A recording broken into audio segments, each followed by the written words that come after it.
Hello guys, long time no see. Welcome to the Tasty Corner.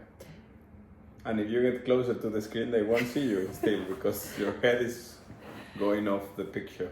Oh, that's how I take my pictures. Today we're gonna talk about an interesting subject that we posted on Insta, was it yesterday?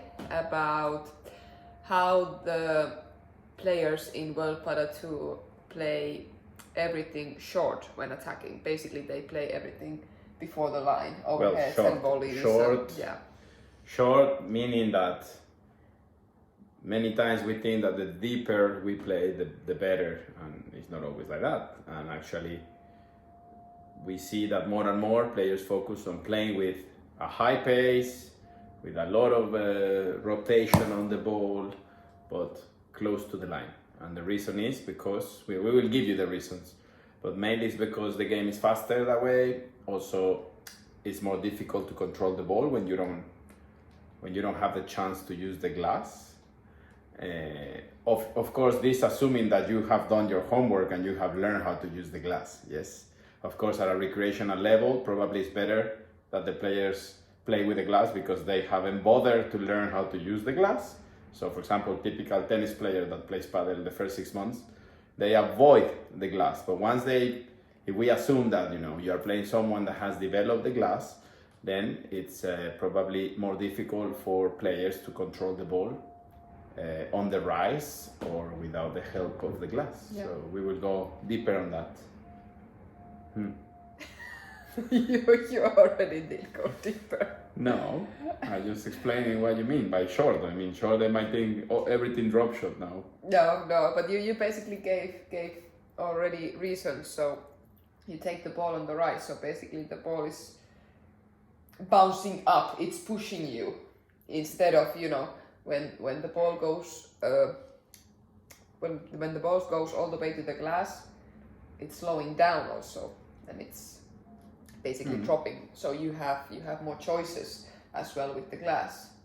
Yeah. I mean, of course there are exceptions, but yes.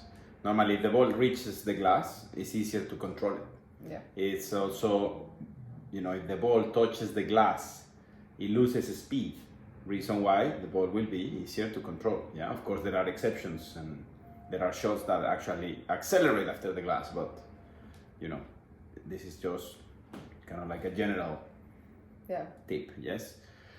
Also, what you say, by playing short, more than the ball going up, the ball bounces and still the ball might speed up. Yeah, exactly, because of and the also rotation. More important even is when you take the ball early, you are playing from low to high, we can say. So basically, if you play short on me, in front of me, and I have to play with the bounce, I'm playing from low to high to clear the net. If you let me use the glass, many times I'm gonna be able to play with the ball from high to low. Yeah. Reason why many times after the glass people use the chiquita or they invest in a very aggressive lob because the ball goes up, so then my racket can be really, really under the ball and I'm able to play a better lob. Also, I find it more easier, for example, if I want to play heavy to the players at the net, I find it easier to, rotate after the glass and just speed up the ball instead of the ball is coming towards me and I change the direction with a basic stroke without the glass. Yeah, well, without the glass you don't have as much time to rotate the court. Yeah.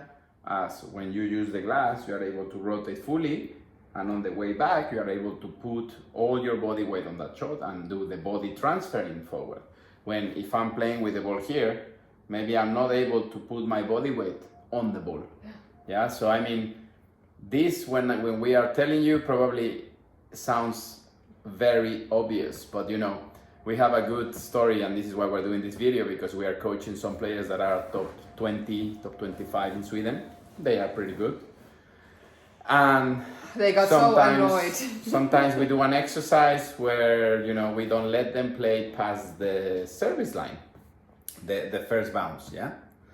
And then, because they probably never did this and never thought about this, they were pretty annoyed about it. But then they did it very well, actually. They realized that when you start thinking like this, You also become more compact when playing, because if you do a big swing and the ball goes past the service line, it was out, yeah, so they will release the point after that. So it helps in many ways. This exercise is very good. I mean, you should try it. And you know, once you get the hang of it, you realize that it doesn't really affect the way you play. It just improves the shot selection and the choices you make. Also, you will feel that you are more aware of playing shorter to the fences, for example, or using more the change of pace, as you know, playing drop shots, getting the player off defensive position and all those things. But yeah, back to what I was saying is, they were pretty annoyed with the rule, and I think it's a rule that we should all keep in mind in every match we play or every training session we do.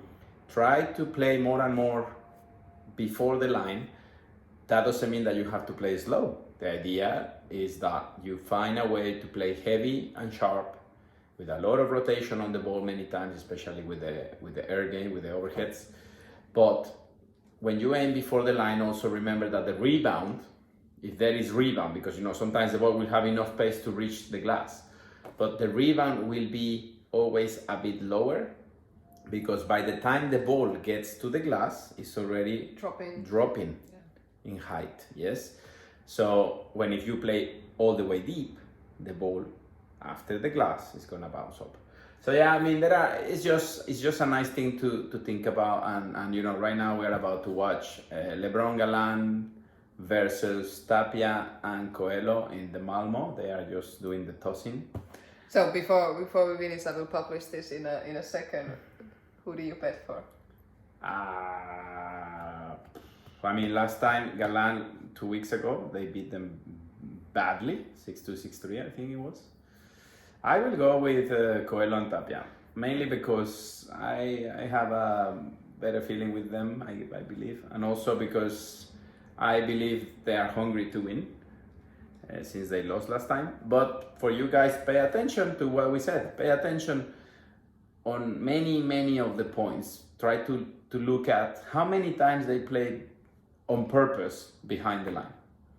Not many, and you will be surprised that it's crazy how, when you pay attention to this, you're like, wow, so they really play before the line. It's crazy. So anyway, anything to add? No, nothing to add. Enjoy the Malmo. Cheers. Cheers. You have a glass there. Don't pretend you don't drink. Mine is empty, that's why I drink. Hey, this is a disclosure, yeah? We are where we are. Have a good one, guys.